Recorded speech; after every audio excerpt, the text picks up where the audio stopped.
26 октября родився Федор Федорович Арістов. Чим він інтересний для нас? Федор Арістов і його потім діти прийняли велике участь у культурному возрожденню русинського народу.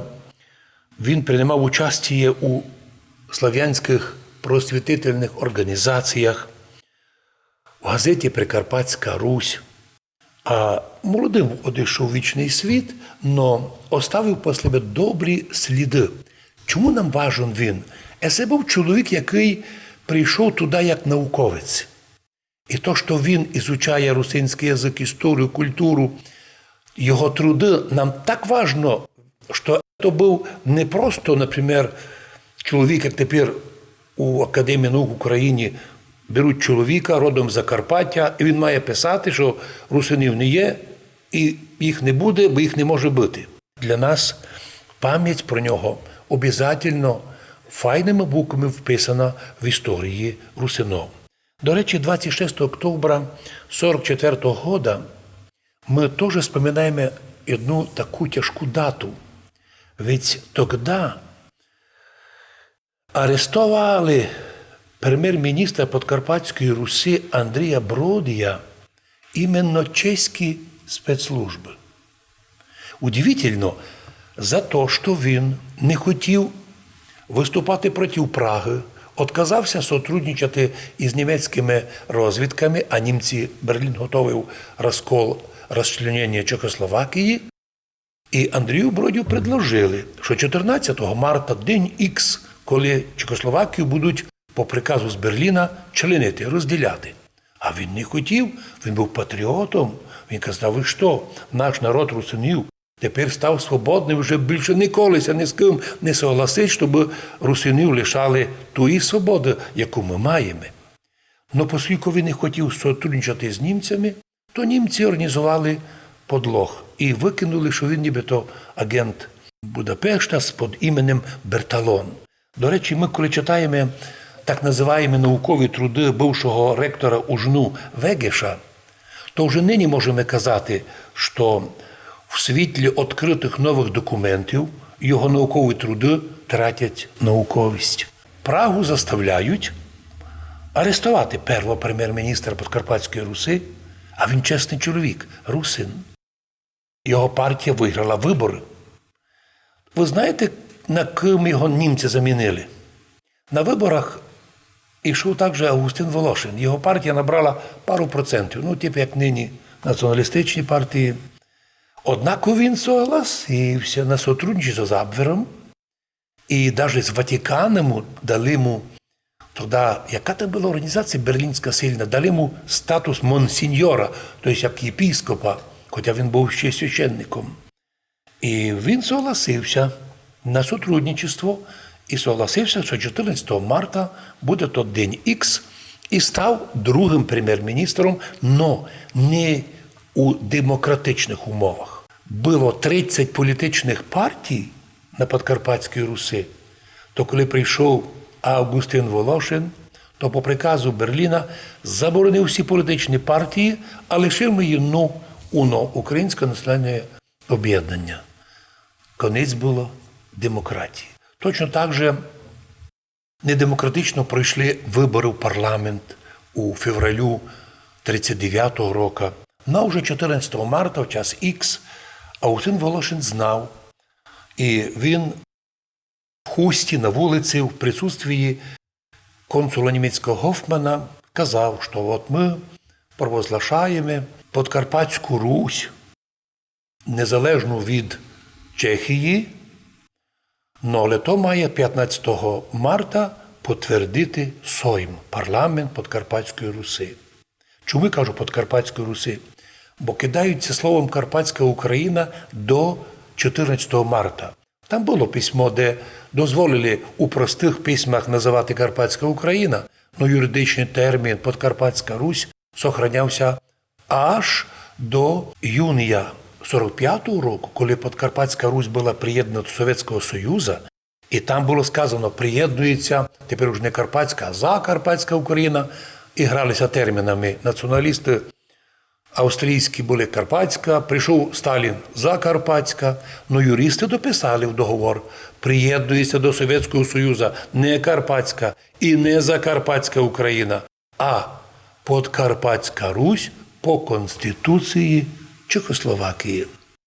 І так його арестували, але його арестували так лише про вид. Його вже випустили через пару тижнів, і йому дали поняти, що за те, що він не хотів з німцями сотрудничати, і він був виведений із ігри політичної. Так вийшов в історію нашу Августин Волошин. Не зовсім чесно.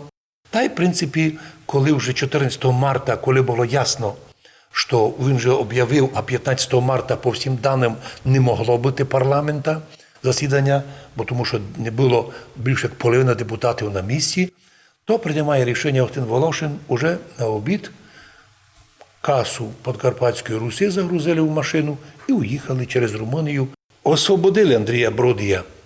Но його чекала друга біда. Коли прийшли сюди визволителі, на танках совєтські большевики знову арестували Андрія Бродія. Почому? Бо арестували у Празі Августина Волошина як другого прем'єр-міністра і Бродія як першого. То був другий, це перший. Так от Москва тоді хотіла, щоб з допомогою цих прем'єр-міністрів спользувати їх для того, щоб якимось образом законно приєднати Подкарпатську Русь до Совєтського Союзу. А коли вияснилося, що ні один, ні другий не хочуть сотрудничати із НКВД, було прийнято рішення їх уничтожити. І Андрія Бродія судили на Подкарпатській Русі, Закарпатська Україна, по законам Російської тогдашньої Федерації за те, що він нібито був ворогом свого краю. Но ми кажемо, його історія важна. Андрій Бродій, на відміну від слабенького, недалекоглядного Августина Волошина, показав себе як патріот русинов, патріот державності русинської і вийшов в історію як чесний чоловік. Звісно, перед смертю, думаю, і Августин Волошин осознавав, що він з'єднав із німцями, і хоча він славив Гітлера, казав, що Гітлер, дякує Гітлерові, що освободив Карпатську Україну. От чого, коли, де вона там ж не була ніким окупована. Но це була ігра слов.